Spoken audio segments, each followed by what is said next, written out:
Good evening, Willinger's Wedge and Hunt Club. I'm Sean Burgundy, along with the thankfully silent Veronica Corningstone. Here's what's going on in your world tonight.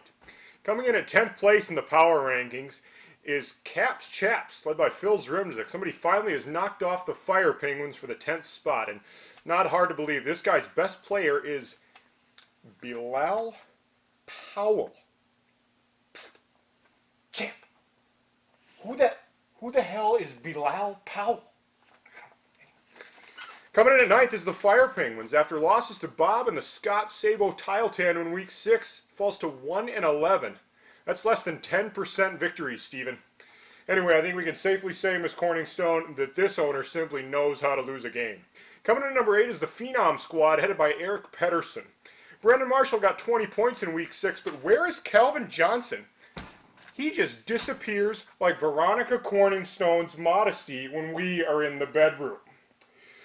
I tell you, gentlemen, I hate this woman, but sweet Saint Joseph, the sex is fantastic. Coming in at number 7, excuse me, Ed?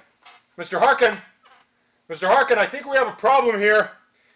According to the telepaper prompter here, says that the West Coast Cockfighters are number 7. I don't care. Well, this is ridiculous. I don't care if we have a bad team. They can't be 7th. Oh, you know what? I can't work under these conditions.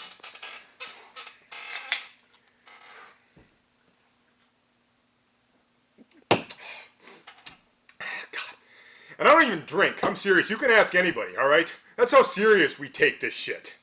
Anyway, we might be a bad team, but we still got AP. You know, Dan Belcourt was calling me on Sunday saying, hey, what would it take to get Adrian Peterson? And I said, friend, I wouldn't give you Adrian Peterson even if you gave me $1,000. Coming in at number 6, we've got the Alabaster Alley Cats, headed by Al Gill.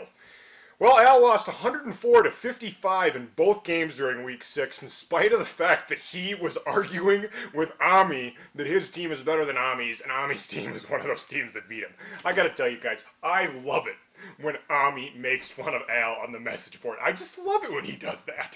But anyway, watch out for Darren Sproles and D'Angelo Williams. Come playoff time, I'll tell you, these Alley Cats are gonna dive into a trash can or something. I don't know what's going on here. Coming in at number 5, we've got the lucky one, Dangling Meat Jeremy Miller.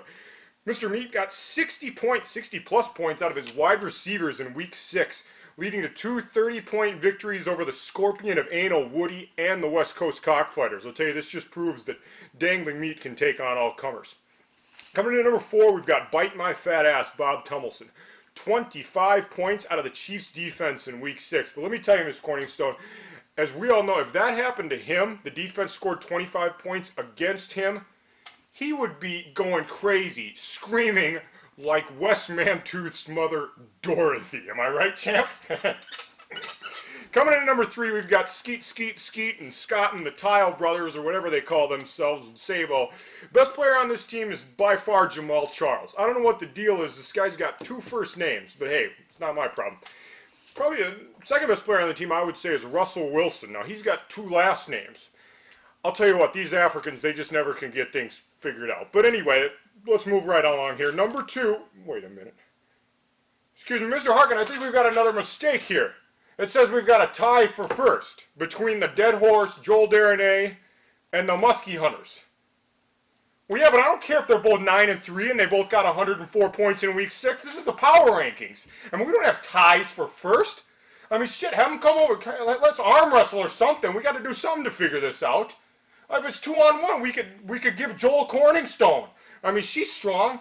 You know, whatever. Fuck, man. I'm out of here, all right?